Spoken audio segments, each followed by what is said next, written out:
Hi, and welcome to Spirit Time, brought to you by Heavenly Spirits. I'm Daniel Cooney. And I'm Christine Cooney. This is another installment in our ongoing video series exploring the subject of French spirits. And in this episode, entitled Cognac Distillery DuPeyrat, we will be spending the day in the Fambois area of Cognac with Jean-François, Guillaume, Antoine, the makers of Cognac DuPeyrat.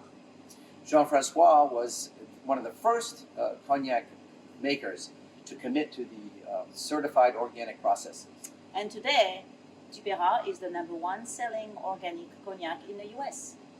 Join us now as we head over to the vineyards and the distillery of DuPeyrat and learn about this fantastic cognac.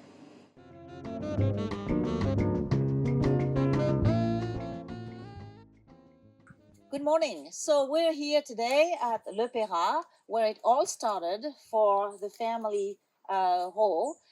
This is where the family started, the nest of the Distillery DuPeyrat. We are at the little village DuPeyrat, and I'm going to ask Jean-François to tell us a little bit more about the family and how it started.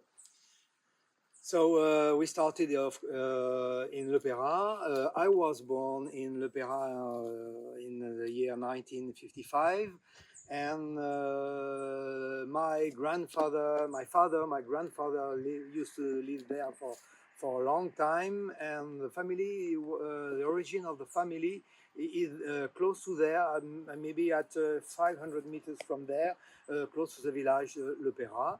And my grandfather began to distill. My grandfather began to distill cognac in the year 1850 in this village. And this village is a little village, only 50 inhabitants in the village. So, and also very important for the distillery, close to there is a little river, maybe at 100 meters from there, a little river which is called le Tourtras, and this river was used formerly for refrigerating the water and when distillation process. Ah. And follow question. What generation are we at now? How many generations has your family been? We can say we are the fifth generation. You would be the fifth. You represent the fifth. You're the sixth. Well, so you are the fifth generation. There you go. Yes, okay. Since a long time. And the origin also of the distillation is more close to the ocean, close to La Rochelle. We have a marchand brûleur, marchand brûleur, that means distiller at the time, and in the year 1640, around 1640. It's a long time ago. Yeah, actually from the same village as where I was, yes, my family is. That's right, that's from right. Saint-Jean-d'Iversay, yes. Saint-Jean-d'Iversay, of course. Oh, wow, I Very didn't know it was that interesting, close. yes. We forgot about that. Yeah. Oh, you guys could be related. Yeah, we tried to look into it. We haven't really succeeded yet, but all right. So now we're gonna go to the vineyard, I guess. Yeah. And maybe Guillaume. Hopefully Guillaume is working there, and he can tell us more Guillaume about is working there. I've seen him passing by. So Oh, okay, all right. I'm sure he'll be joining. Okay, great. And altogether, how big is your vineyard in all? How many? How many hectares? How many hectares? Around, I think it's actually 26 hectares. But it's in different places around Yes, the of property, course, right? different places, They're not yes. all together. Yes, not Which all is together. good because it allows you to have different soils, different exposures. Yes, That's really good. And you have also different taste and different flavors. It depends upon the place where the vineyard is situated. Yeah. Now I understand one of those vineyards is on an old Roman road. Is that right? Yes. We will go and see after. Oh, we gonna go. have big parts of our vineyards just across the Roman road, which is called Via Agrippa. And Which goes to Saint-Jacques-de-Compostelle. No, which goes from Saint to Lyon in France. That means this road is 500 kilometers long. Wow. All straight like this. Wow. Let's go take a look at that. Let's go take a Let's go take a look at that now. What is that? All right. Okay, we're here in the vineyards of Cognac Dupeyrat, and Guillaume has joined us, and he's going to tell us a little bit about the vines. Okay. This field is called La Butte, and it's an organic one, like the other one, and you can see the good grapes and the organic grapes.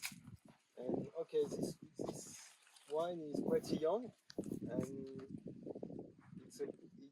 the roof goes deeper for more quality here. Yes, we can say that in organic way, we don't have any chemical fertilizer, so the roots has to go deeper in the soils to extract their food, to extract what they drink, the minerals, and in that way they can extract more things for the soils, for the deeper soils. And I'm convicted that my conviction is that organic way is better for the quality. Guillaume, do you have something to add? And these are Uni Blanc grapes. All of your grapes are Uni Blanc. All our grapes are Uni Blanc instead of maybe 1/2 hectares, which is Colombard. Right. But this Colombard is very young for the moment. In the future, that hectares of Colombard will produce also cognac. In the future, in 5 years. Okay. And the department is called Finbois. Finbois. We are there in Finbois, which is the biggest crew in Cognac country. Oh. In the middle of the crew, but in the biggest crew. Finbois all the time is calcic soils with stone and red color Dirt. soil. Yes. So tell me, I think you told us before that when you have organic vines and organic cognac, the yield is a lot lower than a normal traditional conventional grape growing. All correct? the time like that. It's So like what this. is the proportion? Since Doesn't we look had like that this year. we have a lot of It's a good crop grapes this this year. year. Good crop this year, because last year we have a frost and all the frost destroyed the crop. Now this year the vineyard is really healthy. So we hope we will have a good crop this year. But generally speaking, we can say that the crops is 20% less compared to conventional crops in organic way. So, but since That's very important. Very important. We have 20% less, but we have grapes and grape juice more concentrated. The flavors are more concentrated, more intense in 20% less crop. It makes sense. No chemical fertilizers. No chemical fertilizer, only pesticides. No nothing. pesticide, only natural fertilizer coming from the cows, coming from something like that, and of course no chemical products for destroy the grass. Of course. Oh, right. You weed by hand with a machine that takes That's all right. the weeds. That's as right. you go, And we can say also we are in organic way since the year 1998. That mean more than 20 years. That's one of the oldest we vineyards. We are not the oldest wine growers, but one of the oldest. And you're a pioneer of organic. Maybe we can say in that way we are a pioneer because nowadays very proud of that. more and more wine growers are thinking to grow organically. Guillaume, how old are these vines? I think it's like 8 years old. 8 years. Yeah. So can you say that they are at their prime of giving the best? Is it a good age to give the most grapes, the most juice? Yeah. Or is there another number that is better? No, it's good to 3 years old at 20 years old, but after the production is decreases. Yes, decreases. Okay. Yeah. So it gets more up until 20. 20 is about the maximum. But we can add that if the production is decreasing after 20 years old, the wine would be also better.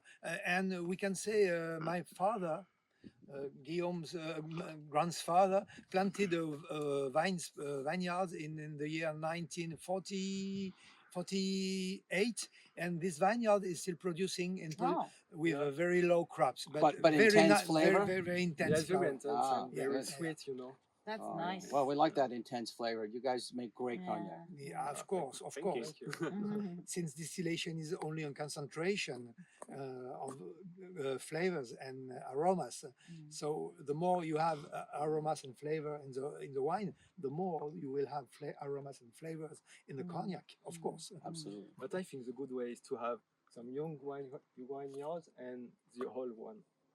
Oh, yeah, Because you nice can combination. Mix, yeah, right? it's a nice combination, you know. Ah, great. Bit of a mix. Okay. Right. So we're going to head over to The distillery? now, and Okay. we'll talk about Okay. aging and Okay. and distilling. All All right, right. great, thanks. Cool. So we're over at the vineyard called Le Bout. Yeah, That's that right? Yeah. And Antoine is going to tell us about the Roman road that used to run through here. Yeah, sure. Actually, this vineyard here has a particular story because it's sitting right next to this road, this trail that you can see here. It used to be an ancient Roman road. It's called Via Agrippa, and it used to link Saintes to Lyon. So quite. That's a long road. Yeah, that's a long road, and where we can actually find some, Artifacts? yeah, artifacts and some traces of Roman villages, civilization.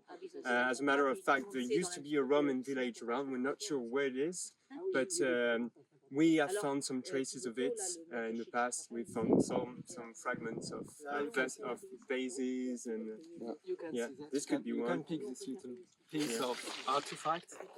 Oh wow, look Yeah. at that. So that's like a I it think could have it's been like a vase ceramic, I don't or a know. plate or something. Yeah, So maybe. that's just right there, right where we're Yeah. talking now. It's And amazing. anyway, if you follow the road perhaps a few kilometers in that direction, the road comes close to an ancient Roman amphitheater, which is still standing. Of course, it's in ruin. It's Oh, ruined. in Saintes. Yeah, it's not No? in Saint. It's close to Rouillac, Oh, a few kilometers I've away. seen the one in Saintes because there's an amphitheater Yeah. there, right? Yeah, and this is another one, Oh. and Yeah. you can see like ruins of it, but Really? it's Didn't close know to that. yeah. It's That's still standing to this day. Oh Yeah. wow, I'd like to see that someday. That's interesting. Thanks for sharing that with us. Pleasure.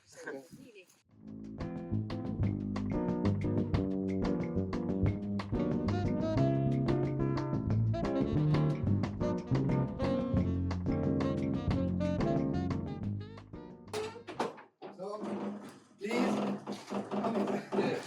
Perfect. Wow. Un porc charentais. So it was very hot in the vineyard. So I'm glad we're back inside, and we're with again Jean-François and Antoine. And Antoine is going to give us a little bit story about the distillery, and then they're going to talk about the Charentaise distillation, how the process works. Sure. So welcome in the distillery. So this distillery was founded by my grandfather, André Rault, in the early 1950s, roughly, and it was built over time, one alembic after another. I think the last alembic was set up in the 1980s, more or less. I think my father did this one. How many are There are 8 in total. Wow. Yeah. Oh, 9, I forgot the last one. And yeah, what's particular about this distillery is that it was built over time, and it's got, my grandfather first built one building and then extended it over time, so it's got a weird L shape, and it's not very practical to operate, but it's the characteristic of the distillery, and he kind of put a lot of heart into it. For example, he dug the cellars beneath where we store the spirits, part of the spirits and the alcohol himself. He opened, like windows, etc. in the distillery, so he kind of really built it himself. And as it stands today, it's kind of an effort over time. Yeah. Interesting. Yeah. So do you want to tell us about the particular stills that you have, or Sure. These are Charentaise stills? Yeah, indeed. So these two are the most ancient stills that we have. They are very characteristical of the Charentaise Fox still. It's very traditional. One feature that you might recognize is this big bulb here that is called a chauffe-vin, the wine heater. It's very characteristical of the Charentaise Fox still. but just to give a bit of insight about how it works. So we've got here the cucurbit. It's basically a boiler. It's like a pan, and beneath there is a boiler that is fed with gas. The heating mode is direct flaming, so we don't use vapor or any other means like they would do in the whiskey industry, for example. And basically, we're gonna put some wine in there, and then we're gonna heat it, and then we're gonna extract the alcohol vapors, which will go through the swan neck here, and let's forget about that part for the moment. We'll go straight into the cooler, and then the vapor will concentrate and will flow out in the form of spirits. So for the second batch of distilling, it will be around 70% alcohol, yeah, sure, more or less. And then the result of the distilling process is stored here in this barrel. As a matter of fact, there's still a bit of spirit in there, so it doesn't dry out, and so you can smell it. Sans bon. Yeah. Oh, yes, that smells good. So yeah, that is the big picture Yeah, of how traditional Charlotte still works. So the wine goes in this, correct? So the The wine, wine goes in this. yeah. Yeah, So and this it is gets warmed up by the alcohol vapors. the alcohol and vapors that come back to this big tank. Absolutely, Right? Because yes. there's a pipe going through that big onion there, Yeah. and that's where the vapors actually warm up the wine that has been in there. Yeah, exactly. This is something that tends to be used less and less because it has to be used the right way. But well, you know, like it's definitely part of the identity of the distillery. It's part of our logo as well, and yeah, it's very practical because basically you can preheat the wine before doing the proper heating of the wine. So you basically spend less gas. It's more energy efficient, and yeah, it's part of. So not every cognac producer these days uses that. Not many of them. Oh, plenty of distilleries have got Chauvin But in the not region. all. Not all of them, and in the more modern distillery, it tends to be taken away. Taken off. So can you explain the process of the two passes? Because that's very Sure. specific to the Charente distillation. Yeah. The first pass and then the second pass, and maybe at some point, for Jean-François, you want to explain your kind of distillation. Yeah, fatty distillation. So can you tell the first and second pass? How does that work? Sure. So the method used in the Charentaise distilling process is a double batch distilling. So first of all, we're gonna put some wine in the pot still, and we're gonna extract the alcohol out of this wine. And the result of this first batch distilling will be called the brouillis. So brouillis is about 30% volume in alcohol, roughly, and it's not the final product. It's something that's a little rough around the edge. It's not fit for consumption. It has plenty of defects, and this is why we're gonna use this brouillis for the second batch. This will be the material for the second batch distilling, and once we will have warmed up the brouillis a second time, it will give the final product, the spirits. So through the distilling of this brouillis, we will have the spirits, which is the final product used for cognac. And do you distill on the lees? Yeah, we do. It really depends on the quality of the wine also. But we do use the lees to make cognac, to make spirits. It grants a lot of aromas, a nice composition to the spirit. Sure.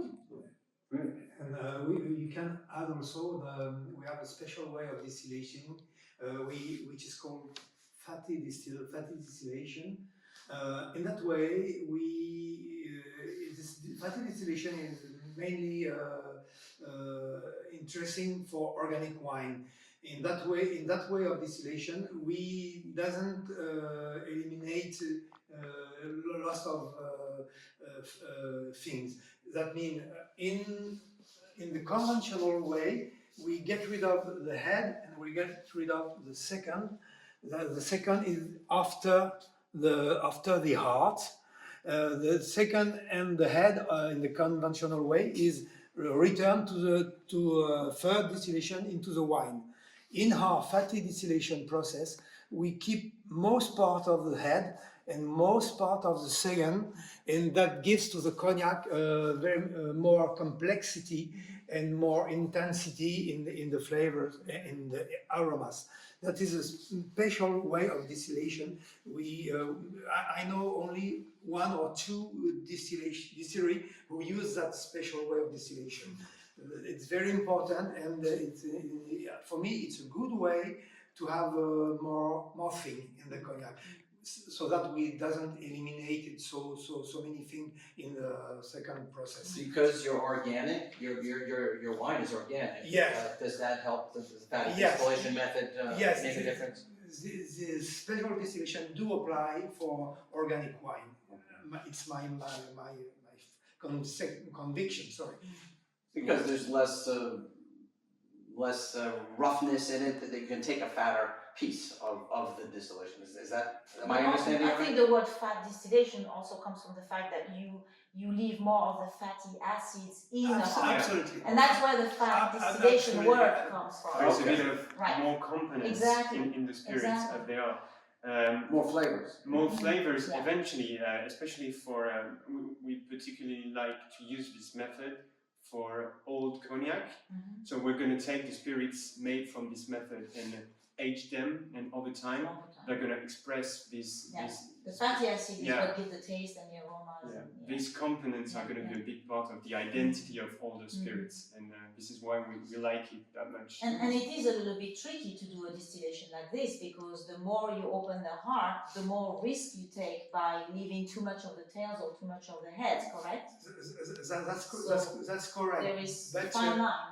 But there is a point where you cut, we stop keeping the head and the tails into the heart. Yeah. But we know what is the exact point where we have to separate. Yeah. Yeah, Just that sounds like that's the artisanal part of Yes. artisanal spirit. I mean, is that right? distilling is, for sure, it's a process, but it's also about experiencing what you're doing. So, because there's going to be different factors. For example, the wine are not all the same. They don't come from the same vineyards. Sometimes the quality varies over The time. alcohol level. So basically, when you're distilling, you need to, like, smell, feel, experience what's getting out of your the finger on still. the pulse of the process. Exactly. That's the art. So you're going to That's be the art. smelling, trying, tasting, and then adjusting what you're doing based on that, based on what you're experienced as a distiller. Wow, I'd say. that's great. That's very interesting. Right. So what comes after distillation? Aging. Yeah. Let's move to the cellars. Yeah. Okay. All Let's right. go to the cellars.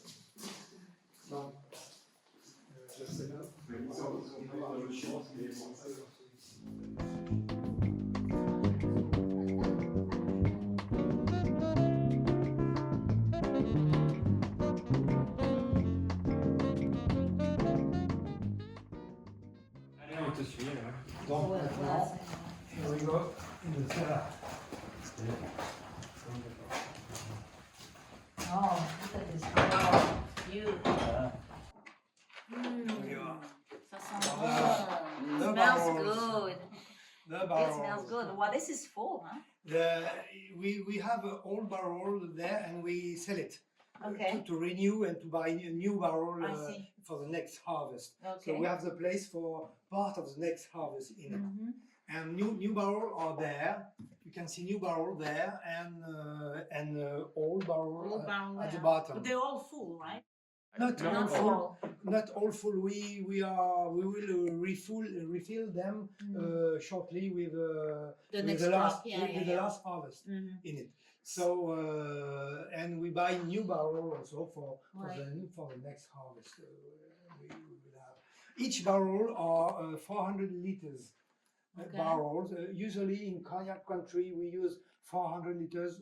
Sometimes we use also 350 liters barrels, and sometimes we very more rare. We for all cognac we use sometimes also 250 liters, but most of the barrel are 400 or 350 liters. All the barrel, of course, are made with Limousin oak or Trançay oaks. Not American oaks. It's forbidden for cognac. Sorry. So- Sorry, that's to be Yes, French. So can you tell us, with either one, the chauffe inside? How is it? Medium, a light, or heavy? Yes, generally we use a medium oaks. We don't need to have high oaks to extract smoke taste or something like that. We use medium oaks. Okay. And we use here in our distillery, we use Limousin oaks also with a big grain, so that the exchange with the air is more faster. So somebody asked me a question the other day on one of our Zoom meeting and presentation. Do you toast the top of the barrel as well? Top of the Or barrel? just the side and the bottom? Or just the side? No, we the side of the barrel. The side only, The side of the barrel, not the top. Because in America, some people are doing the top now. If you would be more long and more intense in the heat, we also heat the top and the bottom. It's But optional. generally, as we say, we use medium heat. We only heat the side. And so once you put the new distillate into barrels, are they all new barrels? Well, it depends on what you want to achieve. I would say that most of the time we would use new barrels. The spirits, the freshly distilled spirits, will go through a young barrel, a new barrel, for a couple of months, perhaps 6 months, perhaps a little bit more if you'd like to achieve an alcohol that's going to be meant for aging, age a lot, for an XO and older qualities, for example. But usually we'd go into a pretty young cask and then finish the aging process into a used one that we called in the region fût roux. So and they're in fût roux. They're going to have a better contact with air. There's going to be a phenomenon of oxidation and natural reduction in alcohol. So that's what we're looking for. At what time of aging, or just talking about the barrel itself, even empty, what qualifies a barrel to be called a roux? After how many years of use is it roux? Or is there... Generally speaking, we can say roux barrels is up to 2 years. Up to 2 years. After 2 years, you know that a barrel could with a new barrel you have 3 different wood extract. One time for 6 months, second time for 12 months, second time for 18 months. After that, around 2 years, it's considered a roux. And roux is not, for our English speakers, not ROO, but ROUX, which actually is a color, meaning a brown, dark brown type of barrel. But it also sounds a little bit like your last name. No connection. Rault. Rault and Rault. Okay. It sounds a little bit... sure, I just had to check for it. So, go ahead. what is your oldest pièce today? What is your oldest cognac in barrel today? Okay, so in this part, we're going to be storing most of the spirits made from the production, from our vineyards, or 25 hectares that we've shown earlier on. So these cognacs are still pretty young. We have another cellar where we're going to have older cognacs. So we typically have a 20-year-old, over 20-year-old XO. It's organic, which we are very proud of. But to answer your question, I think the most ancient barrel we have goes back to 1948. 1948, and yes, 1948. Well, in 1929. And we have Didn't also, you give us a barrel of 1929? Yes, we have also 1929, but it's no more in barrel. And it's not organic. And it's not organic. Well, maybe it was organic. organic. It was organic. 1929, of course, yes, it was organic, but not certified. Right. It's a difference. Right. So even the 1948, it's not organic certified, but I'm sure it's organic. because at that time there is no chemical product. And how many barrels do you have of your own production? Oh, we can say we have Roughly. more than 150 barrels. Okay. So again, So this small. cellar, there's more than this cellar. You've shown us a couple of other cellars. Is that what happened? No? We have In two. Chevron, yeah. We have two cellars. Okay. Yeah. We have two cellars. Here on site. Yeah. Here on Did you site. secret ones too? Here on site. Yeah, we hide cognac bottles pretty much yeah. everywhere in the house. You are. I would. You are thinking about secret barrels, separate. Yeah. And what I would like to add to it, Yeah. because we're getting toward the end now, make sure that you believe in organic, not just because it's a thing. You believed in organic 30 years ago, and you believe in organic, and you believe in the environment. You have photovoltaic panels on your roof. You try to use light glass for the bottles, low impact ink on your labels, and I think that's very important. It's not just a marketing thing. It's really something you believe in as a producer. Sure. Am I right? Yeah. I think the idea here is to be the most respectful as possible to the environment. Yeah. We're not saying it's perfect. We're perfect. We're just doing our best.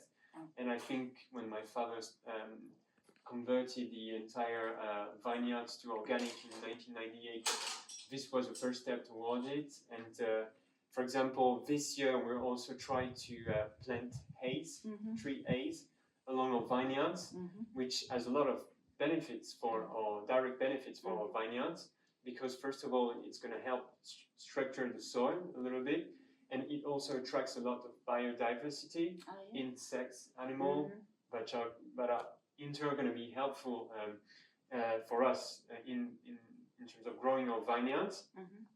And also when this haze will be bigger, tall, they're going to protect our vineyards from wind, perhaps heat, and help us grow our vineyards and have good harvests. A good environment. Yeah, and maintaining biodiversity is obviously something very important for us, and we believe in that. Yeah. And we believe in you. Thank you. We just want to thank you guys and Guillaume Guillaume is cooking lunch. Very important. and we'll go maybe have a tasting before lunch. Yes, and, of course. Great. Well, thanks again. Thank you. Thank you. Bye. On a été, il y a 2 ans, on avait été What is the word? Ciboulette? Ciboulette. Ah oui, oui. Alors bon, l'île en parle même, moi Je crois qu'il y en a déjà pas mal là. la mer des photos, là, les Ouais, le Caraïbe, on voit les pieds, Ouais, mais après, on grosse. descend jusqu'au bout, c'est bleu. Ah ouais.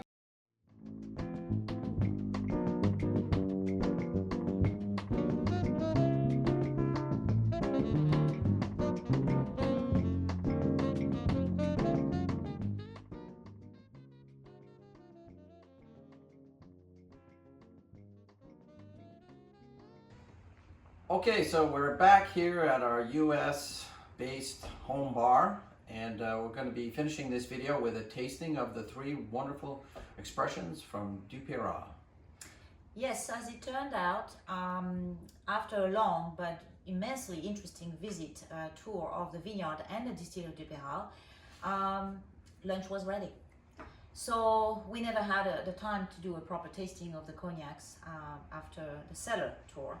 But instead, we were treated to a wonderful aperitif of a cocktail, cognac tonic cocktail, served with home-cured olives that were harvested on the property Distillery DuPeyrat the summer prior, or last summer. It was a delicious lunch. It was a delicious lunch after that, yes.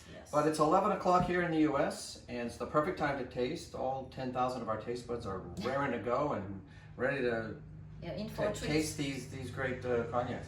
What are we going to start with? So we're going to start with the Distillery DuPeyrat organic selection. It's a 3.5 to 5-year-old cognac.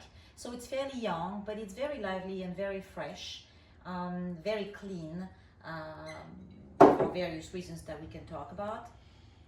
Yeah, the nose is amazingly crisp. Yeah, as you say, very lively going in, and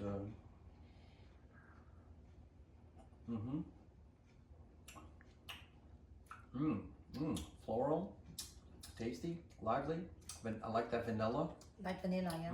Light vanilla. Yeah, I would say light, well-rounded vanilla. And I find the honeysuckle too again. And we find it in the nose a little bit. It doesn't have a long finish, but because it's still very young, but it's got a very nice finish, very pleasant. It stays Oh with my it goodness. for a while. It's so easy to drink. Yeah. It's delicious. It's Yeah. lovely, round, And- no harshness Yeah, to it. it's surprisingly round because of that, distillation, fatty distillation process that Jean-François and Antoine explained early on. Yeah. That's very, very typical to DuPeyrat. I think he said there's only 2 producers who actually do that kind of distillation. So it's very, very unique. Well, and the organic growing of the grapes makes a huge difference. I mean, there's Absolutely. nothing artificial to get in the way of the pure taste. I'm gonna have another sip. Next, Okay, and next, we have the Distillery DuPeyrat Organic cracking a new bottle. Rare, also called Rare Prestige, but we call it Rare. It's of course it's older. It's 7 years old minimum. It's also on the nose. It has a lot of the same character, a little bit more dense, because of its age. Slightly darker color. A little bit, yeah. Yeah. It's really, really a nice product. It's more dense. It has a little bit more wood in it, but it still has that liveliness and that freshness that we always find in the DuPeyrat. Oh yeah. Just a bit deeper. Yeah. Some. And now you have almonds, apricot, a little bit of almonds. apricot, almond, Mm. even a little tobacco, blonde tobacco on the finish. Maybe some slight cinnamon notes. Yeah, it's very, very nice. It's so interesting to taste the difference. What a just a little step up into a little more complexity. And also, let's remember that Cognac Dupeyrat is located in the Framboise region, a cru, which and this cru is known to produce eau de vie that mature faster because of the soil, because of the weather, because of a lot of different things. So a 7-year-old cognac like this one is already very, very mature. Delicious. Nice long finish. Great. And finally, we have a real treat here. This is not the original packaging. No. This is the newest expression Yeah. that they've made, and it's called the Organic Exo Classic. Right. And we're just getting it in. It should be arriving in our warehouses. Early December, yeah. Yeah. So very excited to Yeah. add that to the lineup. Yeah, we wanted something a little older than the rare, but not too old because we wanted the consumers to have a chance to actually taste it. And so it's a well-priced XO, and we're very, very pleased with it. Actually, it just received 92 points on the One Enthusiast, and I was just told that it would also make the top 20 best spirits of 2020 in the One Enthusiast this year. So it's pretty good. What do you find on the nose? Well, again, it's a nice floral, but a little maybe a little deeper in the Caramel, maybe? caramel. A little Yeah, caramel? sure. A Okay. little sweeter on the Yeah, nose? I'm not going to fight you on that one. That's definitely there. Yeah. This one is very different, actually. Not very different, but it is a little bit more sweet, more of that custardy caramel type of dessert. Yeah. You know, that's what I find. Again, slightly more complex, deeper. I find a little bit more tobacco on the end too, and definitely some cinnamon.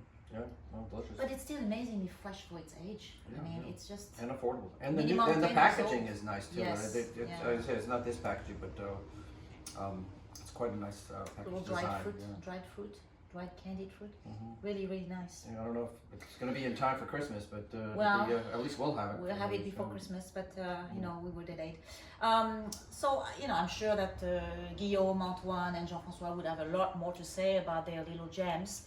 But we hope that we were able to gather the essence of what Distillery DuPeyrat is about. Right.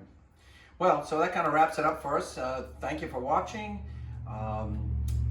Check out our other videos on our webpage, and have a great holiday. Be well. And drink well.